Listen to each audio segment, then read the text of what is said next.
It looks as though I hit upon an attractive subject. We've had several snickers from various locations regarding it, but I think it is a very basic problem, and that is an effort to understand the compound nature of ignorance. Now, in order to understand it, I think we have to go back and see what is happening or has happened in the early ages of the earth. After the Lord said to all creatures, "Be fruitful and multiply," the next requirement was some kind of survival. Survival became the primary need of living things. Survival was hazarded by danger, and the dangers of that time were natural dangers, disasters. The primitive world fighting for survival. So in the beginning, all effort on the part of living things was to develop the pressure or impulse to survive. This was apparently created with them, for that which is fashioned is expected to endure at least for a time. So survival was the primary problem of the human being and of all natural creatures around him on the earth. Survival required something.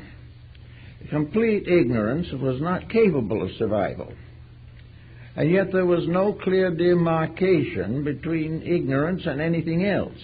And so far as we can understand in those days, ignorance ruled the world, because there was really no situation permitting the individual to develop an orderly sequence of rules or obligations or governments. The survival principle, however, was very strong and has always been strong and is still to this time. So survival began to involve something else. It involved some kind of source of information. The creature was not born with a fully developed mentality capable of reading, writing, and arithmetic. The creature was born in a kind of a state of bewilderment. But as bad as things were, he hoped to stay here for a while. Therefore, the problem of trying to find out what hurt the least, what accomplished the most, and how to expend life most usefully in some way, all these were primary objectives. And in these objectives, the only possible source of information or instructions were experience arising from observation and personal contact. Experience must do some good. And primitive man, in desperate need of everything, began to be interested in experience. He began to observe that certain things he did got him into further trouble. Other experiences indicated that on right occasion he did something right, and this sort of eased things a little bit. And so the problem of experience also included watching the experiences of others. He watched the various prehistoric animals, he watched the various semi-domesticated ones, and he watched also the actions of others of his own kind. And he began to realize that these others of his own kind shared his dilemma, but also through common observation, rules of survival could gradually be created. So survival was the result of watching other things live and die, watching the various processes and procedures by which the common obvious dangers of life could be averted or reduced. This, therefore, was the beginning of education. Education was the gradual accumulating of knowledge of things practical and useful. In old days, there were no colleges, universities, or anything of this kind, but there were the elders, and those who had experienced the most were recognized as the guardians of those who had experienced less. And all the lives coming into this world were given certain help and information by the elders, the old ones, the truths, those who had experienced, those who knew, those who had watched, observed, and contemplated. Now, all of this would be very rudimentary in terms of our present thinking, but it was possible for the olds to more or less clarify some of the doubts of that time, to make things a little easier for those who were still in swamp and jungle. The olds could tell a little bit more about the nature of survival. They were the ones who had walked in strange places. They knew what was beyond the hills. They knew what was on the other side of the river. And this constituted higher education. And this education gradually went on until it resulted in a moderate state of security. It wasn't a severe and complete security. It wasn't anything that you might say made life as we know it now, but it did extend the probabilities of survival. And it did help the individual to realize that he could know more than he did. Now, of course, ignorance may be just simply based on the concept of ignorance. The individual who's seeing things happening around him observed nothing and profited nothing. The person who watched others suffer and did the same thing that caused them to suffer were in this difficulty because they had ignored experience or had failed to observe. So ignorance was the failure to observe, the failure to share in common knowledge, and the failure to recognize the processes of universal law.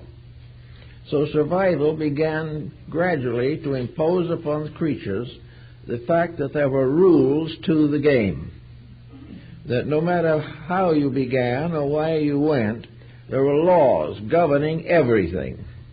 Now, mistakes were consistently similar. When things were done well, there were certain securities and improvements achieved. When you ignored the whole thing, you struggled along below the level of the intelligence of your own kind and came finally to oblivion. So the beginning of it all was the recognition that there were rules, and the old ones repeated this and instructed the young. They set up various forms of passing on information, and it was always the elder teaching the younger, because there were no other sources of instruction. But this instruction included passing on the importance of watching nature, seeing how things operate around us, relating ourselves to the behavior patterns of other creatures, and finally refraining from those things which consistently proved harmful or hurtful. So little by little, a native kind of intelligence came up. We would call it today sheer ignorance, because in our terms of thinking, this primitive believing was little better than idolatry, little better than imagination. But even in those days, there seemed to be a rule governing imagination. If you imagined certain things, it was better. If you imagined certain other things, it was worse. And out of it all came the inevitable realization of better and worse, of good and evil, of security and insecurity, of emotion towards something better or a falling back into something worse. Nature never stood still. Having attained a certain degree of security, enough to build a hut or hollow out a cave on the side of a hill, the next thing that came after the problem of security that was most close to everyone was rebellion. We find the scriptures very clearly pointing this point out. The moment the individual attained a certain security, he wanted liberty. He wanted to do as he pleased. He wanted to be himself. He wanted to view the environment around him as something useful to himself. And as time went on, he began to be ambitious to dominate this environment. And out of this particular type of thinking came an impulse to freedom. This impulse to freedom now extends through practically every department of nature. Every creature that has discovered existence has attained a certain pattern of security, then wishes to achieve liberty, to be free from domination. Obviously, the first and common domination was the environment. The individual wanted to be free from the pressure of the necessity of doing certain things simply because they were there. He wanted to begin to think in terms of being a person. And the moment he began to feel like a person, he got into trouble. Because this is a very dangerous feeling. Still is. The individual, however, having decided he wanted to be free, began to use every faculty at his possession to achieve freedom. Out of it all, the determination to do what he pleased. Freedom wasn't very much in those times at best, but it was a rebellion against inevitables. It was an idea that the person could be stronger than the laws of his environment, and in fact could go so far ultimately as to create new laws of environment, and that these laws which he created were stronger than the laws of nature. This was another fundamental error, but it did rise inevitably in the thinking of human beings. So we got the survival person, and we have the individual who in his survival wishes to change his own destiny, wishes to do something of himself, wishes to possess something himself, wishes to train or dedicate some ability, but most of all, self-expression, to escape from a kind of bondage which was an imprisonment within the framework of natural law. So as long as man has existed, he has resisted in many ways the pressures of nature around him. He has wished to dominate everything, but as yet has never developed the faculties and powers capable of domination. So this brings us to the next step in the problem. Domination, which he wanted very definitely, was for a reason. He wanted to be better than somebody else. He wanted to be stronger than someone else. He wanted to be richer than someone else. So a whole group of patterns were created by which the individual could satisfy his own ambitions. Ambition arose by comparison with other things. There were creatures stronger than he was, creatures that lived longer, that were more fleet of foot. There were all kinds of things around him which he could not really compete with. But he also found the possibility of competing with the mutual abilities of his own kind. So he wanted to establish the Olympic Games or something by which he would create a competition based upon the idea of achieving greatness over something else, to have a stronger will, a stronger purpose. And the will became willful. And because of this willfulness fell the angels, according to Böhme, the German mystic. Actually, therefore, we gradually get the person around to the point where he may be still in a wigwam or a cave or a mud hut, but he was now a person groping for progress, hunting and seeking ways of releasing himself from the entanglement of all other kinds of things. Now, in this time also we have rising up, however, a few mysterious people or mysterious beings which are sometimes referred to as the ancient priests. There were some that were born, apparently, with a certain difference of attitude, a certain tendency not to create a conflict with natural law, but to try to understand that law was better than man's way of doing things. The gradual discovery which ultimately produced the priest or the medicine man or the psychic leader of a tribe, these were recognitions, possibly by extra sensitivity of the individual, that there was something that if you didn't play the game right, you got into trouble. That therefore there should be some way of restoring the dignity of the rules, the laws of nature, the laws of the universe, The universe at that time probably was a small square of land inhabited by a few people and a lot of strange creatures. But in any event, it was life. It was the pattern of things. It was a place. It was our share of the good earth. So the one person who became more attentive to procedures began to realize that the more the individual achieved freedom, the greater his difficulties became. The moment he believed himself to be capable of going above the common rules of his kind, he was in trouble. So the more sensitive individual began to recognize that rules were the basis of security, that the individual who kept the rules was the one who survived. The one who went out on his own did not survive. Seton used to tell this story about the bison herds of the American Southwest. There were always some kinds of creatures, wolves, jackals, cats of various denominations and sizes, that wandered along side by side with the buffalo herd or the bison herd. And they were watching for one thing, and that was a young rebel. They were watching for a bison who decided to go out on his own, who would leave the strength of the tribe or herd and go forth conquering and to conquer.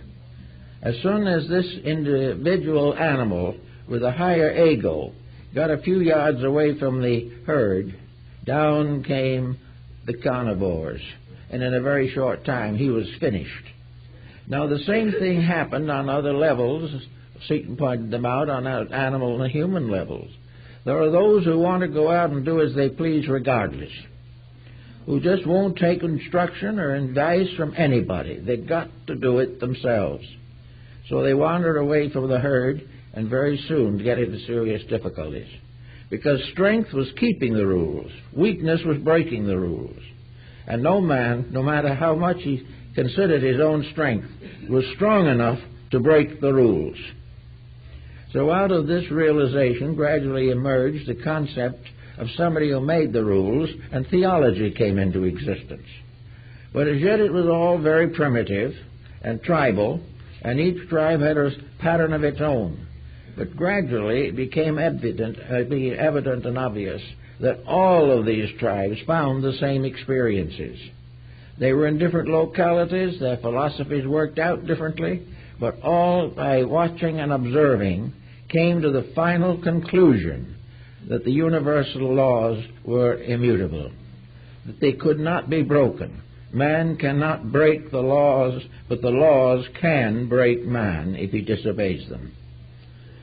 So out of this gradually came the development of herds of animals as domesticated creatures, the building of towns and villages, all kinds of experiments in individuality, in which the individual tried in all kinds of ways to find out what he could do.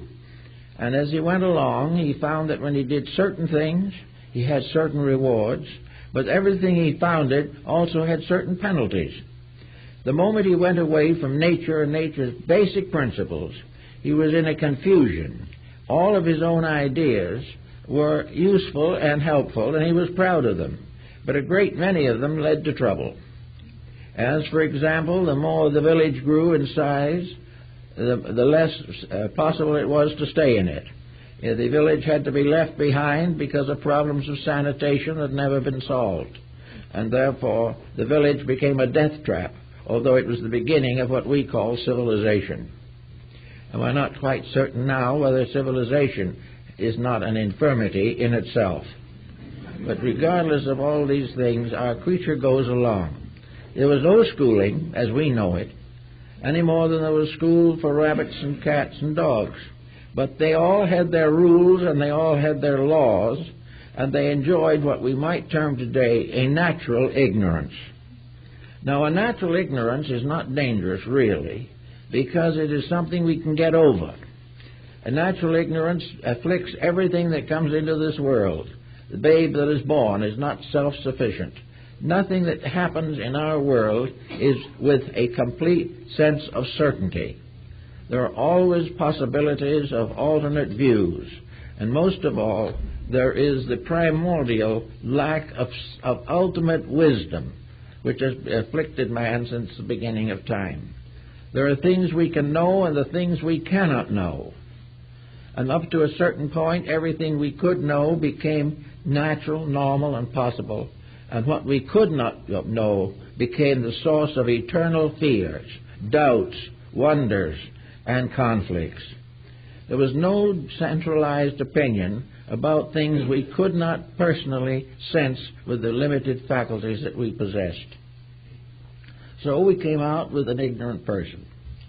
An ignorant person is one who is not schooled, but he's also one who may suffer now from ignorance, from the unwillingness to learn, or the unwillingness to accept ideas or beliefs that are contrary to his own willfulness.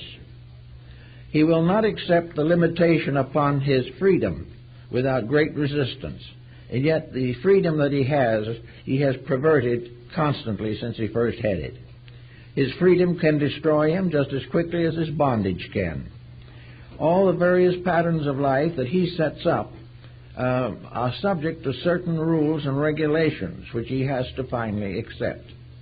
Somewhere in the dawn of time, the young sat around the old gentleman or the old squaw and listened to the stories of the people. They learned the ways of the jungle, of the forest, of the desert. They found out how to tell what foods were edible and what were poisonous. They found also how to create animal protections, to domesticate animals. They learned, unfortunately, also how to kill each other. But they were all parts of this early knowledge or early education. And this education divided sharply into two branches: the kind of education that helped us to do better and the kind of education that helped us to do worse. One was the means of advancing the divine plan, and the other was a means of opposing that plan by our own willfulness and determination to do as we please regardless of consequences. Out of this comes another little Bible story of the building of the Tower of Babel. Here people tried to build a tower that would go up to heaven, but they built it of mud and without straw. And as a result of it, it collapsed. And also, there was a division of tongues, and men no longer understood each other. So the building of a civilization was a long and difficult, arduous, and stress-laden procedure. But it was made worse not because of the actual seriousness of the situation, but rather of the unwillingness of living things to accept the basic truths of life. They would not accept equality. They accepted only that certain ones of them, would be better than others. They did not accept a general brotherhood. Some were brothers and some were enemies. And enemies were people who opposed the plans of those who did not like them. And in every case, all of these different decisions added up to a tremendous encyclopedia of basic facts. We gradually built up over the period of the first 50,000 years, probably, of man's inhabitants of this planet, a way of life, a code, a concept of existence. We finally came to certain basic conclusions about what could be and what could not be. And at a very early date, these conclusions were built into the subject of religion and theology. And it was assumed that the gods, the manados, or the great spirits, were responsible for these rules that men could not break, and that these various deities liked those who kept the rules and were a little unhappy about those who didn't keep the rules. And out of all this, the rules took on the idea of a moral tradition. They took on the pattern of the ancient wisdom, the wisdom that had been handed down from the past, the simple laws of common sense. So we may say that in the days of primordial ignorance, common sense gradually evolved as the panacea. There was nothing very scientific or very profound or very world-shaking about common sense, but it was a key to survival. It was a way of estimating the probabilities of things. It was a way also of approaching a problem from a point of experience, and that man could solve problems, and having solved them could leave a written record of these solutions for the service of those who came after him. So we have experience, and we have common sense, and we have folk knowledge and the basis of education. Then we know that the moment this occurred, humanity divided into two essential groups. Those who accepted this new concept of survival, who were glad and happy over being able to solve certain problems, and the other group who resented the whole idea from the very beginning because it interfered with doing exactly what they pleased.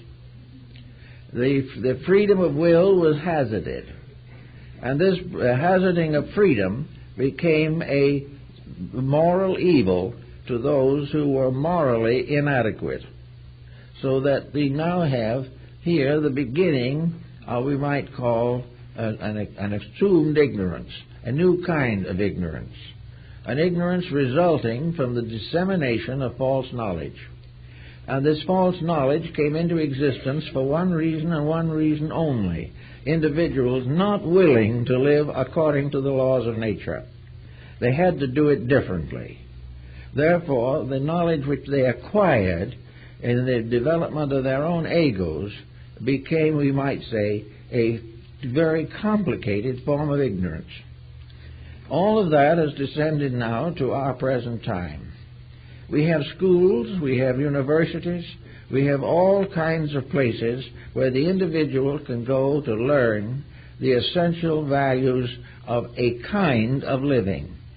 In other words, he can find partial solutions, at least, to his determinations to be free, to do as he pleased, and to create a great and opulent future for himself, individually and theoretically, collectively. But the collective part seldom gets mixed up in the idea very deeply.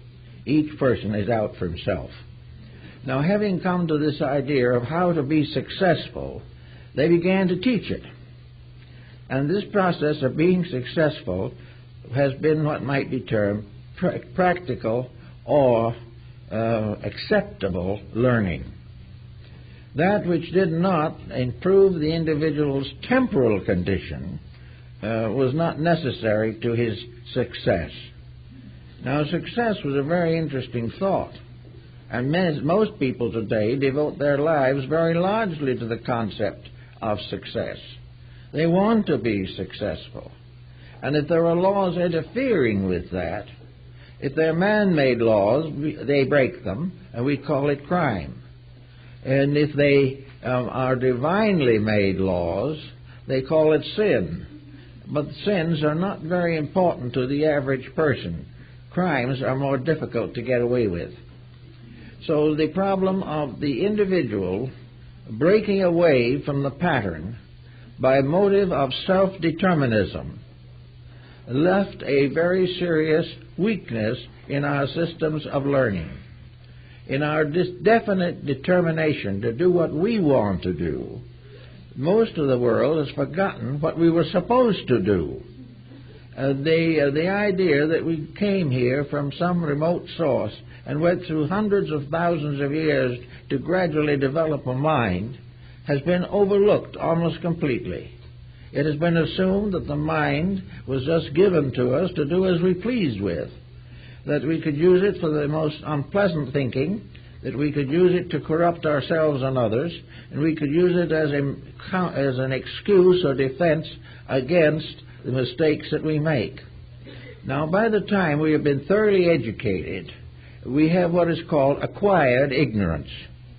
We have an ignorance which was not given to us by nature or by the gods or by any outside factor. We have acquired a schooling on how to do wrong and get away with it. Or to say maybe a little more genteelly, the way to live a life in this world with indifference to all the factors that are disagreeable to us. So this is ignorance of the factors that we do not want to accept. We do not want to believe basically in equality. We do not want to basically believe in the victory of right over wrong. We want to believe it theoretically and then do as we please. So we have an education that is now based not upon experience, not upon the wisdom of the elders, not upon the truths that were first carved on the cave walls of ancient France and Spain. What we are now trying to do is to create a new kind of world, a world to be fashioned to do exactly as we please. Perfect freedom. The ability to invent as long as an invention is even possible. The possibility of becoming rich as possible and then holding on to it, which is not so easy. Everywhere we want to be exactly what we want to be. If we want to drink ourselves to death, it is an inalienable right that we can do so. If we want to be kind, it's very nice. But if it's expensive, we generally get over this type of feeling. So actually, we have created a new kind of world. It is a world in which we have created a kind of ignorance which will help us to survive the mistakes that we make.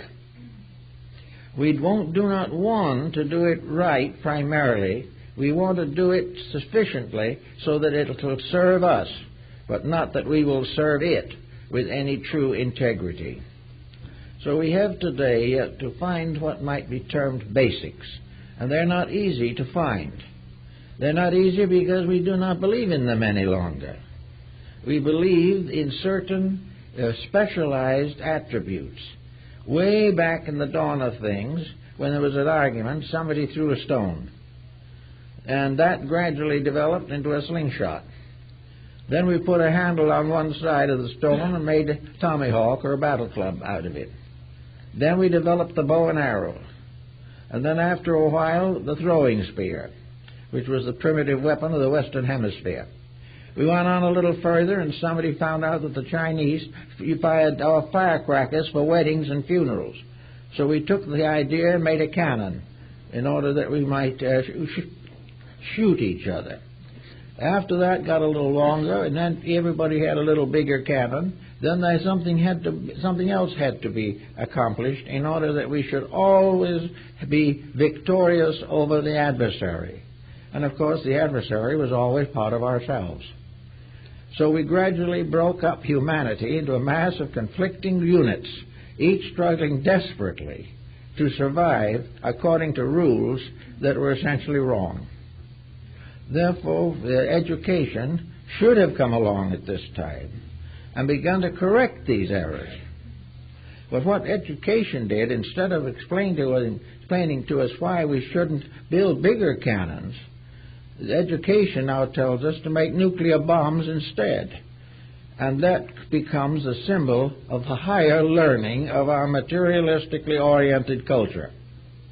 We always get over a bad situation by creating a worse one that will eat it up.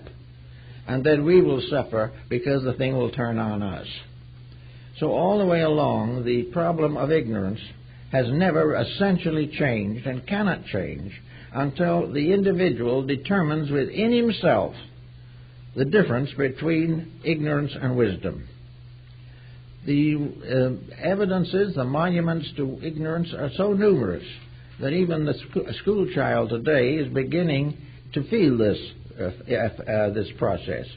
So he is now striking for freedom, and freedom is taking him back to the first days of emergence from caves.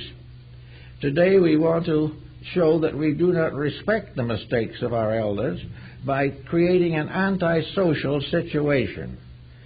Instead of, however, of trying to turn against our elders, we would get much further if we would look more deeply into the basics of life.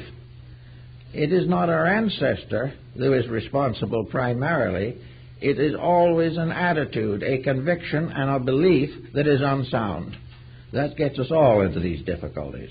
Grandfather may have had it, great-grandfather may have had it, but the fact that he had it and that we don't like what he had, so we create a revolution against grandfather, is ridiculous.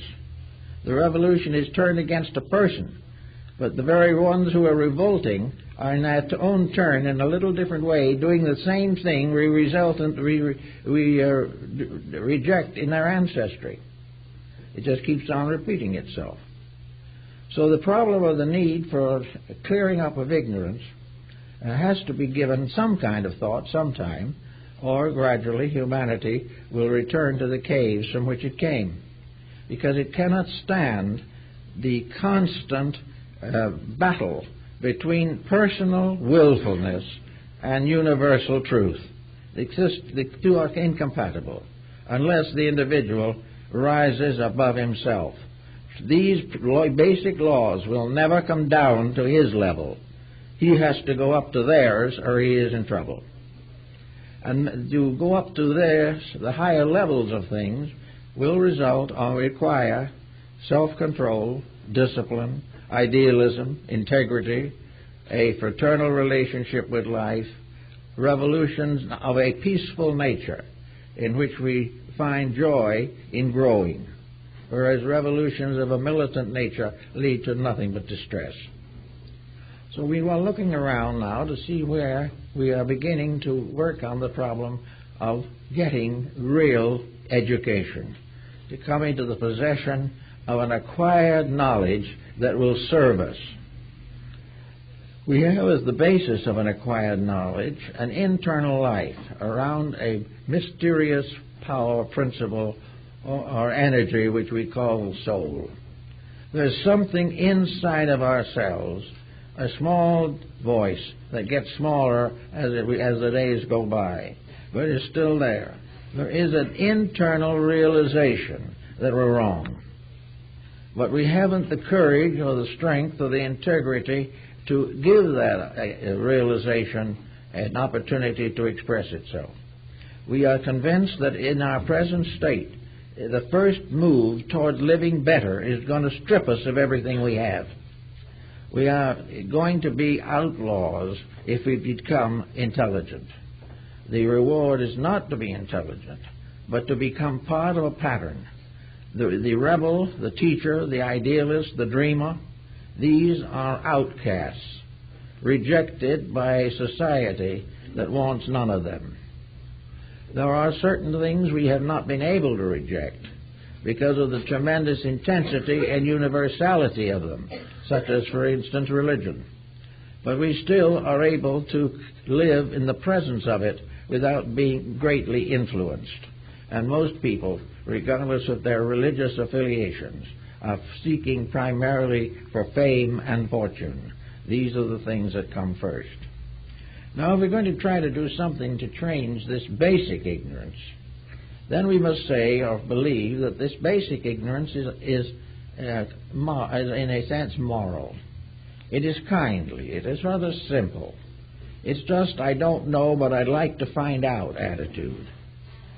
And any individual who wants to grow must grow by gradually becoming aware of things he needs to know and providing with this knowledge a sense of his own acceptance. If he wants to live better, he can. It will please his inner life, but not be particularly fortunate in his economic environment.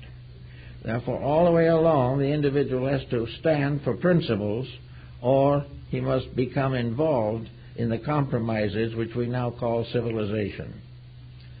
We are now standing at a point where it is obvious that we're in serious trouble. We also realize from daily reading of the rather pessimistic press that this trouble is not getting any better to speak of, that we are still trying to make things work that never have worked since the beginning of time. We have tried to fight our way to peace. We did that with stone axes. We did it with bows and arrows. We did it by just throwing logs at each other. It never ended. The possibility of fighting our way to peace is not acceptable to universal law. But the universal law has its own way of solving these things. And the way nature solves this type of problem is very simple. It is in the very principle of gradually achieving basics out of natural ignorance. The answer to animosities is simply friendship. The answer to over-ambitions is moderation. The answer to militant aggressiveness is a non-aggressive, non-militant effort to restore the integrities of human relationships. But nobody's much interested in them. No one wants to see that everyone is fairly treated, because to do this would create what to young and ambitious persons is a universal monotony that they cannot even think of enduring. The adventure of killing themselves is very close to their minds and hearts. The possible winning of the great lottery of life, the possibility of becoming an alcoholic and still retain the love and friendship of mankind and keep your job. These are the things that are concerning most people, is ways to do what they please and not suffer from the result. And wherever this is taught, this is acquired ignorance. It is simply taking something that isn't so, glorifying it, putting a few letters after its name, and considering it intelligent. We cannot solve these problems simply by aggrandizing of the trouble itself. We cannot point to how noble the difficulty is, when in reality the nobility lies in the worlds of solution. Now, how are we going to get a better growth on education? If we send a small child to school, we know that child doesn't know too much at that time, but it doesn't need to know very much, because it is under the strong protection of parents. Now, if these parents don't know anything, that's a little difficult for the child as well as the parents. It's not recommended. But if it is true, then the opportunity for the parent to grow a little is intensified by the needs of the child. And the thoughtful parent sometimes does thinking for the first time when confronted with a small child who needs to know, and the parent hasn't the slightest idea what to tell him. Now, this fact that nobody knows what to do about anything is not the keynote of a great advanced civilization. It is actually only evidence of something that has missed the mark for a great deal and must either go back and start over, or nature will step in. Now, nature is not cruel, but nature has certain moral factors in it. It isn't moral in the sense that it stands somewhere and preaches sermons. Nature, however, does reward that which is right by certain securities and integrities, and it punishes those that are not right by certain difficulties, and because most people aren't right, the difficulties are numerous. All right, you piled up a universe of difficulties, vast structures like mountains piled upon mountains, and the difficulties are being strengthened and intensified every day. You pile up something like that, and then you turn to the people and say, we will show you how to solve this. But they can't. The mountain will not disappear. The solution does not lie in trying to make the mountain endurable. Nor can you take that mountain and mine it for gold ore or anything of that kind. All you get out of it is trouble. So as the problems grow greater and more people are out of work, more and more people are doubting everything, then the question arises what to do about it. And the answer to the informed person, to the naturally ignorant individual who wants to know more, is to find out exactly what the problem is and cure it. The intellectual, instead of the intelligible approach to this situation, is to take the mountain, climb it, measure it, and decide that it can be built still higher. As we do this, we point to the mountain as a great natural disaster, as a great natural hazard, when it is nothing of the call of that kind. It's our own building. The difficulties that we face are not put there by outrageous providence. They are put there by the simple mistakes of people who either cannot or will not grow. If they cannot grow, they have simple ignorance. If they can grow and don't, they have compound ignorance. And most people suffer from one or the other. But there is in each individual the inalienable right to do that which should be done. There is no possibility of taking away from the person the potential of being an intelligible, reasonable individual. There is no solution to our economic problems, our employment problems, our population problems, unless we get to understand and live in harmony with natural law.